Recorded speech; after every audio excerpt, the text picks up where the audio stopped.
Assalamualaikum warahmatullahi wabarakatuh. Cikgu ialah Cikgu Nur Azinah binti Abdul Aziz yang akan mengajar kamu subjek sains dan juga merangkap guru kelas 4 kelas. Baiklah, untuk mata pelajaran sains pada hari ini, kita perlukan buku tulis ya. Buku garis panjang macam ni untuk buat latihan dan juga nota sains. Dan sepanjang sesi pengajaran cikgu nak kamu ada buku teks ni dan rujuk buku teks ni. Baiklah, tajuk pada hari ini yang kita akan pelajari ialah kemahiran saintifik. Kemahiran saintifik terbahagi kepada dua, iaitu kemahiran proses sains dan juga kemahiran manipulatif. Tetapi pada hari ini kita akan belajar kemahiran proses sains. Untuk itu, cikgu nak kamu buka buku teks, buka muka surat 2 dan juga muka surat 3 buku teks ya. Okey, cikgu akan terangkan kemahiran proses sains pada hari ini berdasarkan buku teks. Kita lihat yang pertama. Kemahiran proses sains yang pertama ialah memerhati. Jika kamu lihat pada muka surat 2, di situ terdapat dialog. Sudah lama saya perhatikan sampah sarap di sini. Semakin hari, semakin banyak. Di situ cikgu letakkan, merahkan perkataan perhatikan. Jadi perkataan perhatikan menunjukkan memerhati. Seterusnya kamu lihat kepada ayat yang kedua. Mereka berbincang tentang cara untuk melupuskan sampah tersebut.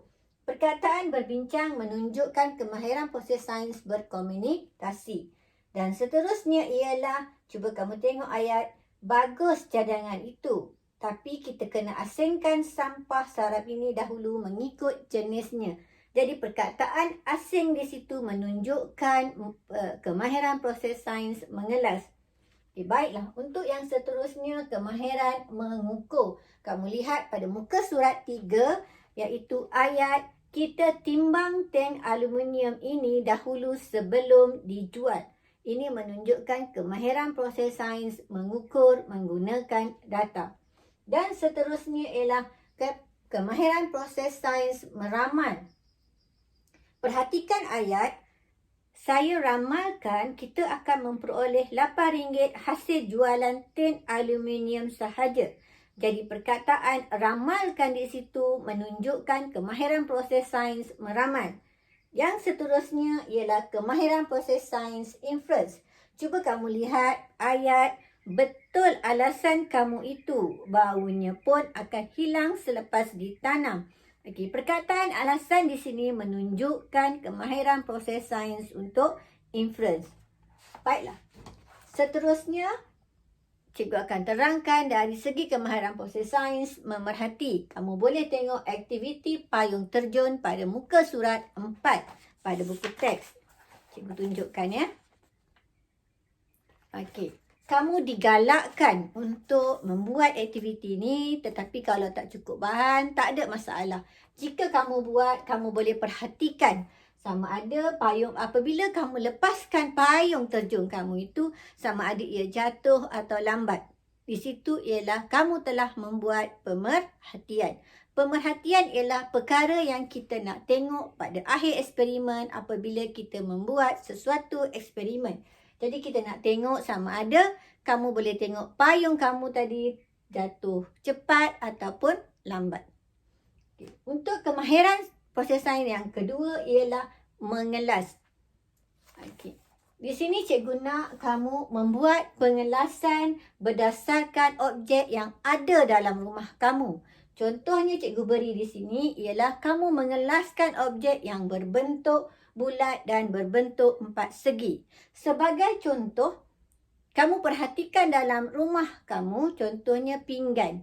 Okey, pastinya dalam setiap rumah semua orang ada pinggan yang berbentuk bulat. Jadi kamu boleh tuliskan pinggan. Okey, contoh yang lain, jam tangan ataupun jam dinding. Okey, manakala objek yang berbentuk 4 segi yang ada dalam rumah kamu, contoh yang cikgu boleh beri ialah meja makan, buku tulis, pemadam, bekas pensel, ikut apa yang ada dalam rumah kamu. Kamu boleh senaraikan berapa yang kamu nak, tetapi cikgu tetapkan sekurang-kurangnya 3. Lebih daripada 3 tak mengapa. Dan semua ini cikgu nak kamu buat dalam buku latihan panjang ni.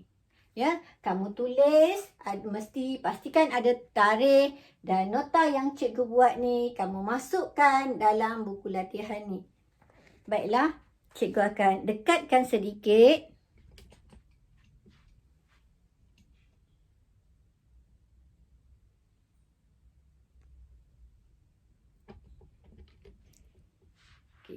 Cikgu harap kamu dapat siapkan tugasan yang cikgu berikan ini dan mendapat kerjasama daripada kamu sepanjang pengajaran secara tidak bersemuka ni ya, secara online di rumah. Dan semoga kita semua dapat meneruskan pengajaran secara bersemuka dengan secepat yang mungkin. Sekian, terima kasih.